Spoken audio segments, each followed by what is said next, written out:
Yeah, we've received our letters of intent from 21 student athletes that they've all been confirmed through compliance and all gone through the right way, and this is what we anticipate signing. So I think it's a good group for what we're looking for. There's athleticism across the board at every position, and I think that's what we strive for. Addressed a lot of needs in our program, in terms of certain position-specific things. We needed some young quarterbacks to come into the program, some tight ends to come into the program, with David Paulson leaving and Brendan Williams being gone. Addressed some lines of what we needed in the D-line. Brought in a punter, with Jackson Rice going to become a senior. Dylan has the opportunity to redshirt. He has a redshirt year available to him, so if we can groom him and not have to play him next year, that's kind of what our game plan is with Dylan. And then we brought in some athletes that I think will add to our explosiveness on both sides of the ball, and really got a good group. I thought John Neal did a great job in terms of what we're bringing in from a secondary standpoint. And we believe we addressed our running back need with LaMichael going out, with Byron Marshall coming in. So that's it. No questions? Awesome. We're good to go. What's up, Gary? Hi, Chip. Chip, as you look through the group and the class completed now, is it your presence here, the continuity of the staff, the recent success in BCS games, or is it some combination that brings the recruits here? Good question. I think it's a combination of everything, Gary. Obviously we're one of only two staffs nationwide that's been together for 3 straight years, us and Army. So there's something to be said for that. There's also, a lot to be said for the product that's been on the field for the last 3 years here. Being a 3 straight BCS games and coming off a Rose Bowl win doesn't hurt you. And then really it's our school, in the community that we have, the passion that we have, how many sellouts we've had. I think it's in the 80s now. What the fan base is around here, and with most of these young men, not all of them, but most of them, we try to get them to visit during the season because that's the best experience for us in terms of having an official visit. So, Coach, this being the first day that LOIs could be sent in, do you anticipate any more LOIs? I don't know. We have scholarships available, but I don't anticipate, but we'll see. Okay. Had Kenyon Barner forgone his senior year, would you have recruited another running back? Probably, yeah. We kind of replaced what left, so it always helps when if kids are coming back or not coming back. So, Chip, you had a lot of true freshmen last year that came in and made big impacts for you. Do you foresee any of the kids that you've signed today to be able to do that, or at least, do you foresee that at all? We had 7, play last year for us. Some of it's by need. We were certainly a couple positions banged up, and some kids were forced into action, at linebacker specifically, but at tight end specifically, with Brandon being out, trying to find a backup tight end for David. But in other situations, DeAnthony was a kid that we just had to find a spot in the field for. Efo was a kid we had to find a spot in the field for. Jake Fisher was a kid. So in this group, there's some kids that we believe have the ability, and all we ever tell them in the recruiting process is that they'll get the opportunity. We practice at such a rate, in such a tempo, that everybody gets reps and everybody's going to be on film. So, the one thing I think kids know when they come to this program is when you are done practice, I don't think we've ever had any kid complain that I don't get enough reps. I think at the tempo and pace we play at, everybody gets a chance to show themselves on tape. But the future for us is right now, so it's not like we're building for, in 2 or 3 years we think we're going to be a really good team. We believe we're going to be a really good team again next year, and if someone in this class that we just signed can help and contribute to our success, then yeah, we'll play them.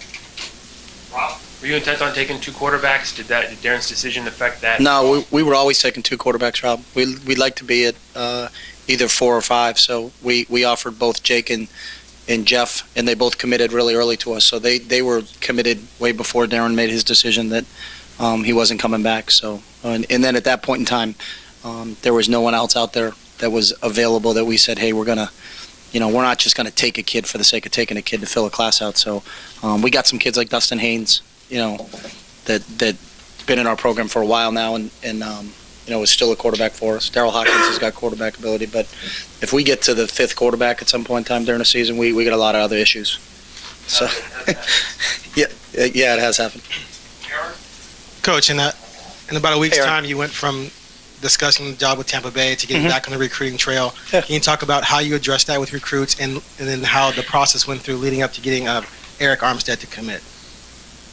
2-part question, yeah. Yep. With the recruits, I told them, Last Sunday I went through exactly what they went through.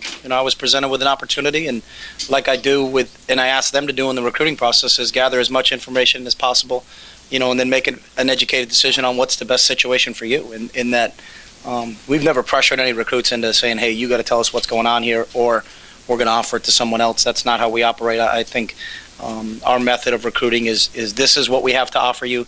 If you feel it's a great fit, then we'd love to have you. If you don't feel it's a great fit, I can't convince you that it's a great fit. You're the only person that's going to know that. So, in my situation last Sunday, I waited till I gathered all the information I possibly needed, from both sides, from Tampa Bay and from here, and I made my decision to stay. So, and then in Eric's situation, we've been recruiting for a long time. He had taken an official visit during the school year.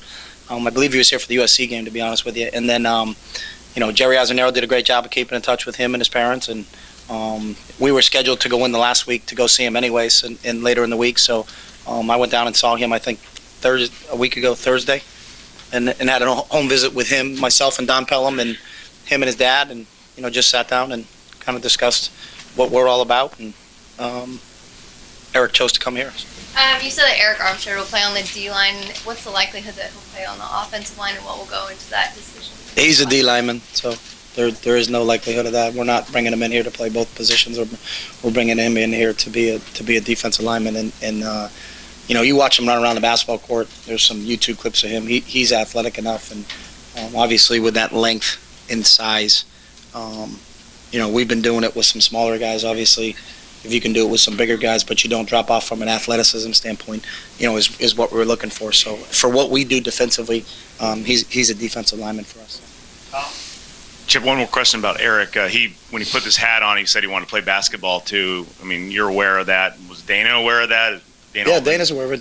Dana talked to him. So, if we have any kids here that, we have kids that participate in track. If a kid can play both sports, I think Dana has the same rules I have. As long as they're doing well academically, then and they have the ability to do it. I'm sure there's a lot of kids that wish, they could contribute on the basketball court or the baseball field or track. It's a lot easier said than done. It's a pretty tough thing to do, but he'll be given the opportunity. So, Adam, another Armstead follow-up. But you said one of the tipping points was your honesty with him and just being open that he may not be here his whole career. What is that typical message for you with most recruits, and why is that important for you? That's been my message since I got here. I mean, I don't think anybody can say where they're going to be 4 years from now. So, can you tell me that you're going to be at the register guard for 4 years? I want to get you on record too. So, we locking you in? I mean, I think it's an honest part of this business is that the average lifespan of a college football coach at each individual school isn't very long. So, what did Mike Stoops, a great friend of mine, I'm sure he told kids he thought he was going to be there long, but, sometimes it's your decision, sometimes it's not your decision. So, we don't worry about things we can't control. We do have control on certain things, but I think with Eric or with any other kid I recruited, I think they appreciate you being honest and upfront with them, and if you start making false promises about playing time or you're going to play this position and then move the kid the next time when he gets on campus, I think you're just setting yourself up for disaster. So we try to be straightforward in everything we do in terms of making sure, again, like I said earlier, do they have all the information they need necessary to make an educated decision? And that's what we kind of hit it off with Eric, because I think that's the way he approached recruiting. He wanted to find out exactly where he stood in every program, and then sat back with him and his family and made a decision to come here. So, and we were excited about that. So, I think this day itself has just turned into a phenomenon that I just kind of shake my head at. I think it's crazy, to be honest with you. And it's I think it's a great day for the high school kids, and they deserve to have the press conferences and all those other things, but I think sometimes there's a lot of undue pressure that goes along with that. The reality is, we signed, I don't know the number last year, 23, 24 guys, only 7 of them played for us, and that was a high number for us. So, most of these kids that have their day in the sun today with putting hats on or pulling dogs out or doing whatever they do and decide to do, aren't going to really have an impact next fall. And that's one of the reasons, and we've done this for 3 years since I've been here. We have our first day of winter workouts this morning, so instead of looking at a fax machine, our entire group of kids that are right on campus right now, we were in the indoor facility today, and our coach's real first day back with them. And because the reality of this thing is our success next year is contingent upon the kids that are in that locker room right now, not the kids who signed letters of intent today. Now, a couple of those kids will fill in, and I think that's great, but the whole phenomenon of what's gone on with signing day and all that other coverage part, I think is a interesting case study, to be honest with you.